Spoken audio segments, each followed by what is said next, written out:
Hey there, welcome back to the Support Ops Hangout. This is our weekly podcast that helps you deliver a better support experience to your customers. I'm your host, Chase Clemens. This is episode number 110, Going on Vacation, and we're going to look at ways to basically prep your team and yourself for that upcoming vacation you need to take.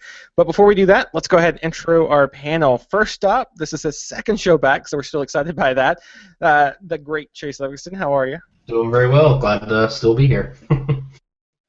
Yeah, and in other news, this is Jeff's first episode now that Chase is back. So, again, still a good pairing here. How are you, Jeff? I am just so excited to see Chase's face again. I'm glad. And this is also the one time, like, Jeff wears plaid and the other two Chases don't. It's just weird. Just trying to show you guys up. All right, so this one, look, everyone needs a break to enjoy a nice, relaxing vacation. A lot of companies now are even offering what I can only call paid vacation, where they actually not only pay you a salary, but pay you money to go on vacation.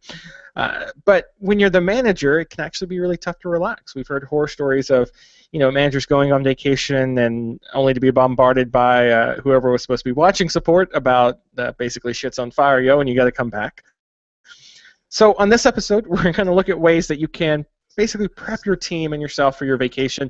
That way you can actually enjoy some time off. So, Chase, let's start with you on this one. You've got a nice, decent-sized team with Jetpack there. So I imagine when you go on vacation, it's not hugely critical that you put in place a bunch of checks and things of that nature. But I'm sure you're still doing some prep to get you out of the queue and make sure things are covered, right?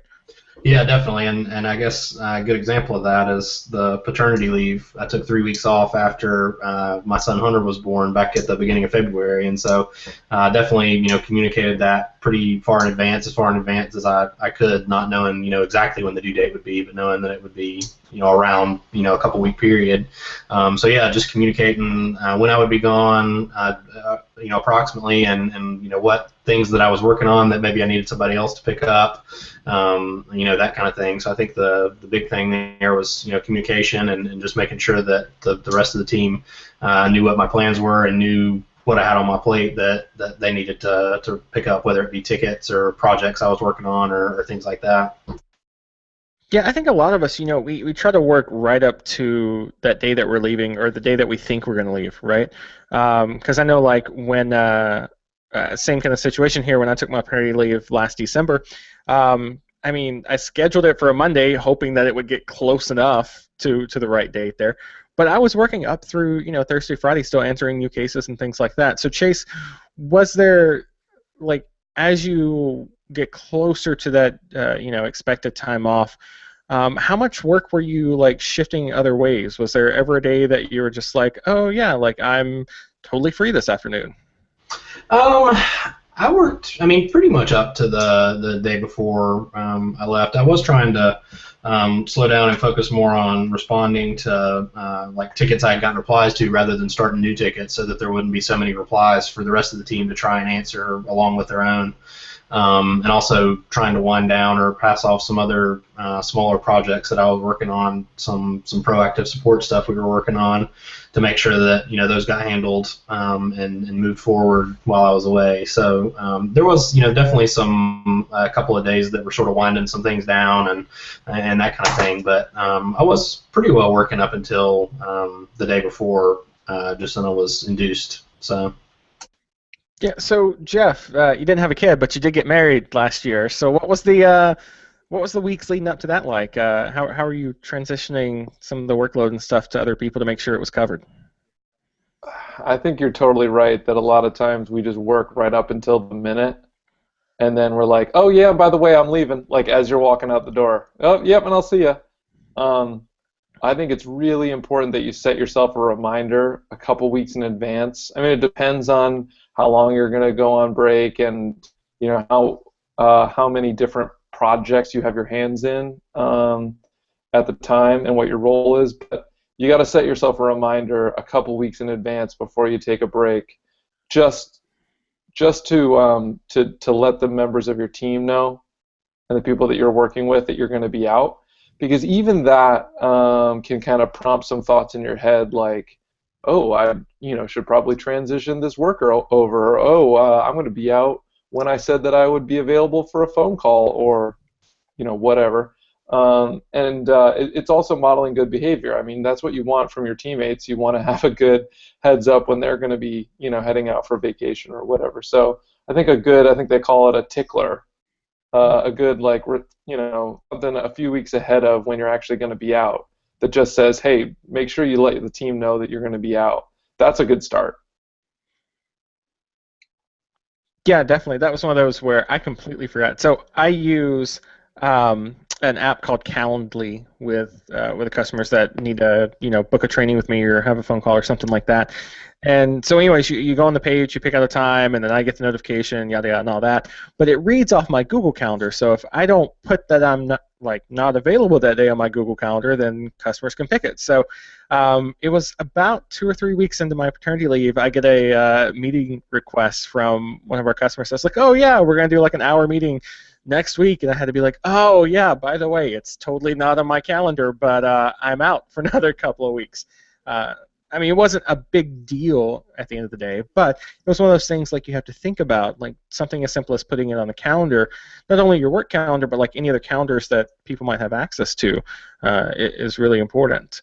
Now, one of the things that I hear a lot from new managers is that, especially with smaller teams, so they'll finally have gotten to take a vacation, but you know, maybe somebody from the support team is emailing them trying to get help with tickets, or maybe the CEO or whatever that was covering support is now emailing them getting tickets. And I think that's part of the prep here, letting people know that you're going to be gone and that you're gone on vacation. You're not there for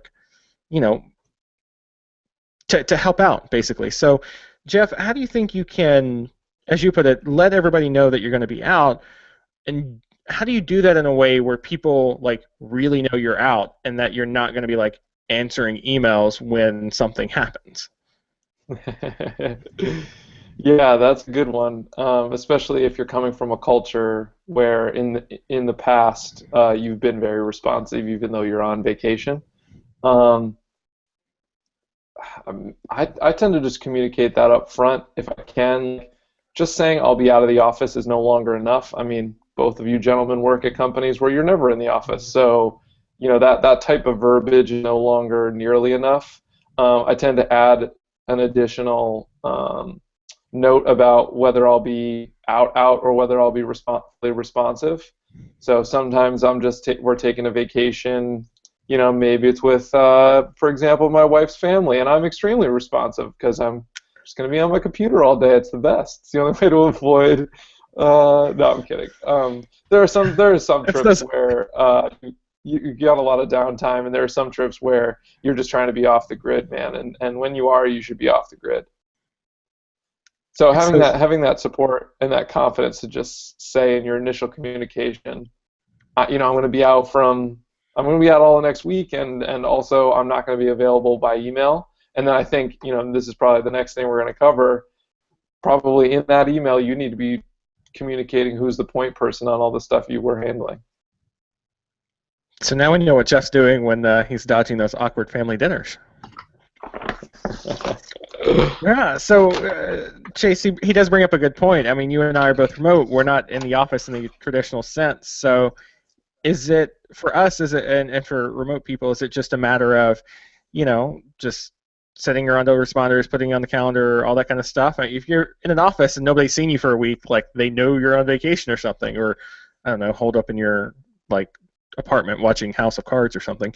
But, yeah, so how do we do it when you're remote? So one of the things we have a tool that essentially it allows us to select dates and the reason for our leave, whether it's extended leave or sick leave or whatever, and then it automatically posts to our team P2, and then the company has what we call an AFK P2, so away from keyboard. We're going to be away, so it posts there, and then it also posts that we'll be out on a couple of different Google Calendars we share, both as a team and as a company. So hopefully between one of those like 8 places, people will be able to figure out that you're away as long as you give them, post it enough in advance. So that's sort of how we handle it at Automatic, is sort of try to over communicate it honestly a little bit, and just make sure it's seen by as many people as possible, just in case. Yeah, no, for me, it's over communication, kind of like we've been harping on here, but it's also setting expectations. I'm going out of town this week, Thursday, to go spend some time with family and try to avoid awkward family dinners. In that case, I make sure to tell people, look, my laptop is not coming with me. And as much as I love the Help Scout app on my iPhone, it gets deleted when I go on vacation and then reinstalled when I get back. So there's literally, like, it becomes really hard for me to check on cases or even check into Basecamp because I've intentionally set myself that way. And I think when people know that you're leaving your laptop behind, and again, you don't even have to actually do it, just tell people you're leaving your laptop behind. Like, it sets an expectation of, like Jeff mentioned, you're off the grid. Like, you're nothing's getting through. If shit's on fire, then sorry, like, put it out. You'll be fine. So that's just kind of what I do when we do those things. I mean, it's worked out pretty well, even for things where we were, with my paternity leave. It was one of those where everyone knew, like, I wouldn't have time. Like, I don't think I checked my laptop anytime during that 6 weeks. You just don't have time. But even before then, my sabbatical or when we go on vacation and things like that, I just leave the laptop behind, leave the iPad behind or whatever, and it really helps make sure that you take, a vacation for yourself as much as other people allowing you to take that vacation time. So all that said, if you are a new manager and you're on vacation and something breaks, Jeff, how do you handle it? Like, is it, do you interrupt the family dinner and jump online to fix whatever the problem is? Is it just kind of wait and they'll figure it out? Like, if it is a real emergency here and they need you, like, how do you handle that? How do you slide back into work on vacation and then slide right back out? Man, that is a really tough question. Yeah, that's why and we did. I realize this is why I ask questions on this show and not answer them as much, because, yeah. So we actually did have a situation kind of similar to this a few years ago, where I was on vacation. I was skiing, and we ran into a huge support queue, just like unconquerable support queue. And it was extended over a few days, right, to the point that, like, on day 2, we weren't caught up from day 1, and then on day 3, we weren't caught up from day 2. So, like, it was getting worse and worse. The 2 people that I had that were kind of like my team leads contacted me and said, like, this is a problem. We can't have people working, 24 hours a day to try to fix this. Here's what we think we should do. And at that point, I think it was my job to say, you're the one that's currently closest to the problem, right? You know where people are at, you know where their minds are at, and I don't know exactly what the right solution is. And it was, I think, looking back, it was a great moment to kind of extend the power to them to make that kind of call, right? And there's just so few decisions that we make nowadays, I feel like, that are irreversible, especially when the values behind them are sound, right? Like, it's irreversible if somebody just emails, like, if somebody just downloads all your customers' credit card data and puts it on the web, or takes all their email addresses and publishes them. But if the values and principles behind the decision they're trying to make are sound, I think it's your job, if you're out of the office and you get an email to just, an emergency type of email, it's your job to support them in what they're doing. How do you slide back in when you're on vacation and you kind of have to step away and jump back into work? It's tough, man, but I guess I would encourage people to try to time window, to try to time box it, I guess. So I say to my wife, like, hey, something's come up. I need like 2 hours today to just like, get into work stuff and then to come back out of work stuff fully. And she, I mean, at that point, I can't give you any more personal advice than that. But if you can try to set a time limit for it that you think is reasonable and stick to it, I think that's really going to help. Yeah, I would echo that too. Last Sunday, I was over at the family farm, and I try to tell these stories to not sound like some crazy Southerner, right? So bear that in mind. So I was over there. I knew I had to be back here at the house at 3:30 because Heather was going out, and I had to watch Elliot for the night. So basically, I used that. Did you call it a time box? Is that what it was? Like that was a really good phrase there. Yeah, time box. That was really cool. So I had a time box there, starting at 8, running to about 3 o'clock to get things accomplished for that day. So every kind of, not only from the initial planning for the day, but also every step along the way, every hour or so, I was able to step back and go, all right, I've got X amount of hours left. What's next? Like, what's the important thing that I need to tackle? And I think it worked for me, and it worked for the other people that was helping me out because there was a sense of urgency to get stuff done because we've got this window, and at the end of the window we have to go. So I think using that kind of approach on a vacation would help out a lot.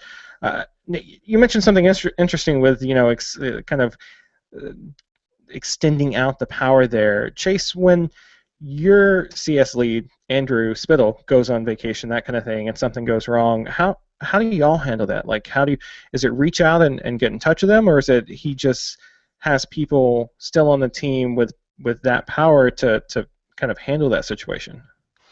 Yeah, so luckily in the almost 3 years I've been there, we haven't had that issue when Andrew's gone. Luckily that there was a big enough emergency to need to reach out. But I think if something did happen, I think we have a big enough team and enough folks who have been around long enough that can make decisions and do things without the need for Andrew to necessarily get involved. So I think in our case we could probably handle just about anything, whether Andrew was around or not. I can't think of anything that I don't think somebody, either the team leads all get together and put their heads together and come up with a solution, or just something like that. I think we could definitely make something happen. Yeah, I would kind of be a little worried if WordPress powering not a third. Is it still like a quarter of the internet goes down? It's like, oh Yeah, yeah, let's wait for yeah, Spittle to get back. yeah. That would not be good. But I think there is something to that Andrew has set up an organization that's comfortable saying, I think we know what, we don't have to say what would Andrew do. What would Andrew, yeah, WWAD, like we can think through it ourselves because he's past enough of that thinking. I think something that Andrew's excellent at is walking through his thinking, his reasoning on almost everything. Um, I'm sure as a team that's extremely helpful to say we don't need to think exactly what would he do, but we know, what automatic values and what's important in this situation. I think we can go ahead and make this change, and he'll support us. I think that that's extremely important to create as a manager. Is that like you might be the person responsible for the decision, but it's also your job to make sure that everyone on the team can make the right decision in the moment. I think that takes a lot of time, but it's absolutely the right thing to do. Yeah, that spreads out so much when you do that. I mean, we're talking about vacations here, but when when your team manager, your team lead is out sick, or they're on sabbatical, or they're one of a million other reasons why they're not in the office that day. I mean, if you've already got those kind of procedures and you've already got that philosophy set in place where you've got a team of people able to decide and make this and use that power, I think it really helps out. So we talk about prepping for vacation here, but you're also prepping for times that you're gonna like not be there for whatever reason. Yeah, so we've talked about some of the things you need to think about when you get ready to go. Letting people know, setting those expectations, posting it in 8 places so everybody sees it. We talked about some of the ways that you can handle during vacation, emergency, and things like that. Gents, anything else you want to cover on this one?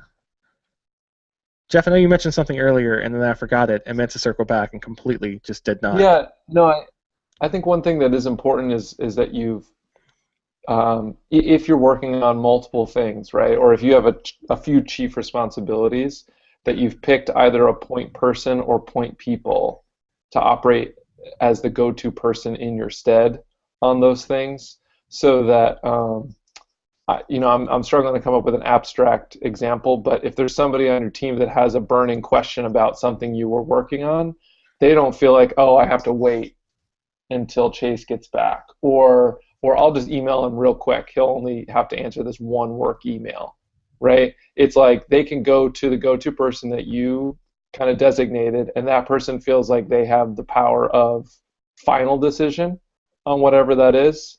Um, and even just going through the process of choosing that person to stand in for you, especially for an extended absence, can really help you kind of think of what other context do I have to give to that person before I leave? What do I need to write down so that when I'm not around, they can reference that and make the right decision?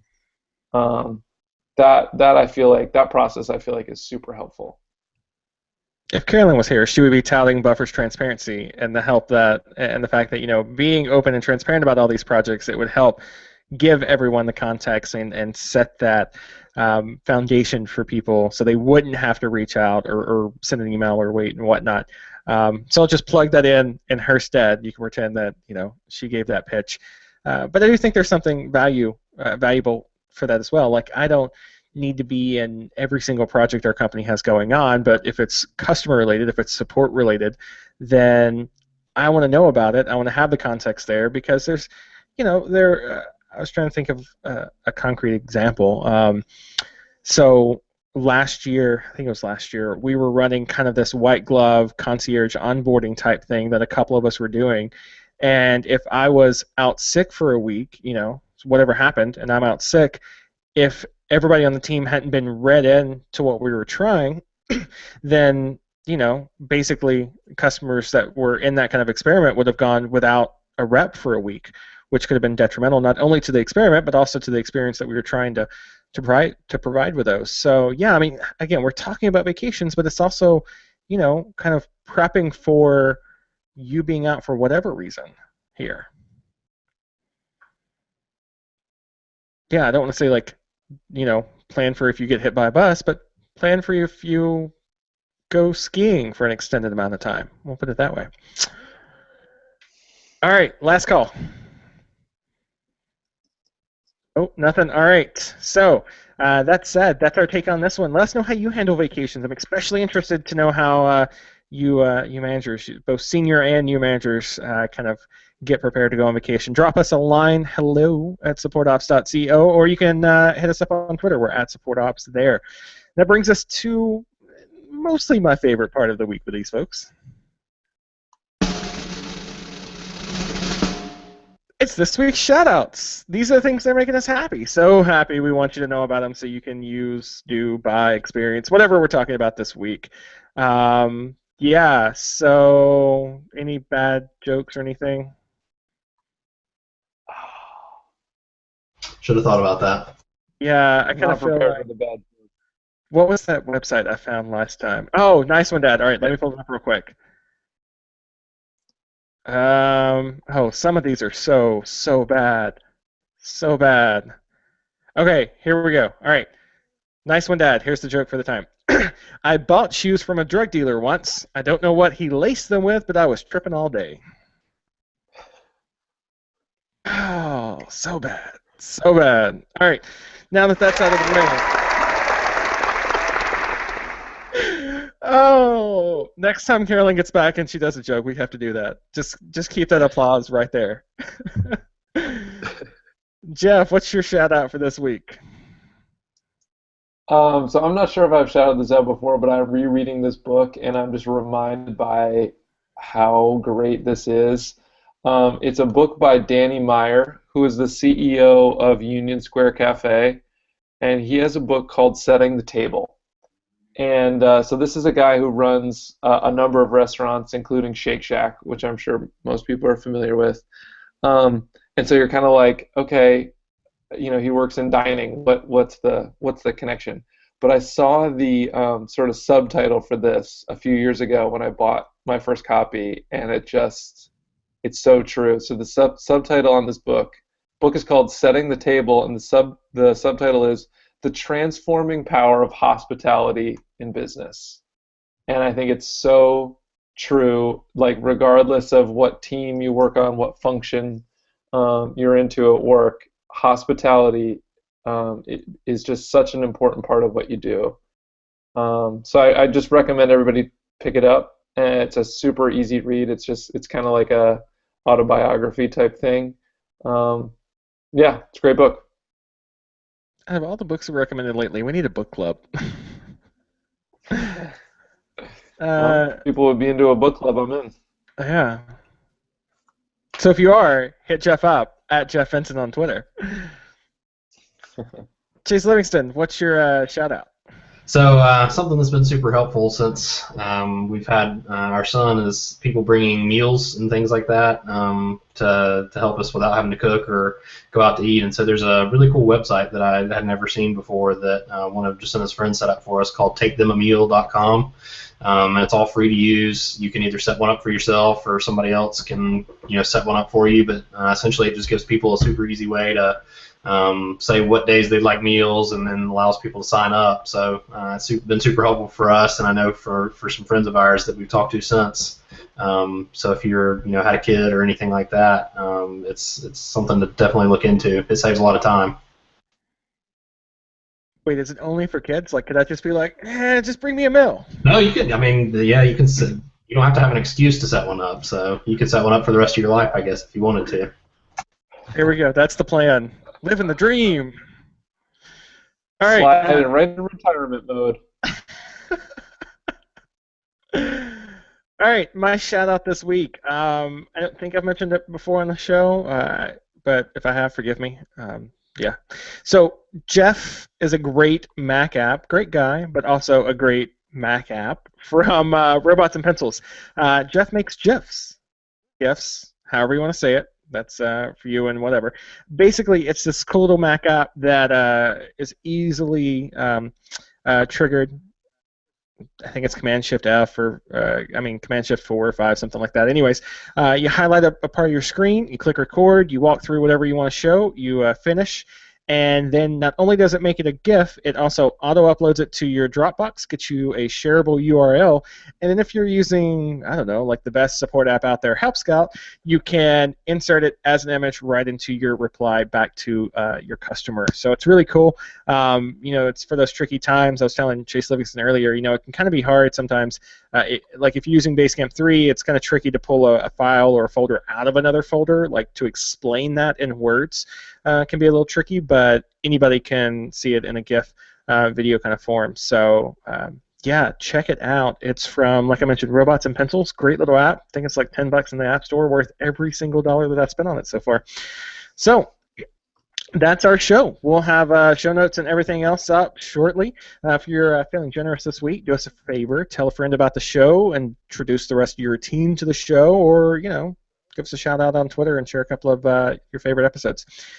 That's it for this one. We've got just a couple of episodes left in this new manager series. So if we haven't covered something that you want us to cover, make sure to get it in now. That way we can slot it in before we wrap up this series. You can, like we mentioned, drop us a line, hello@supportops.co. Other than that, until we see you again next Monday, have an awesome week.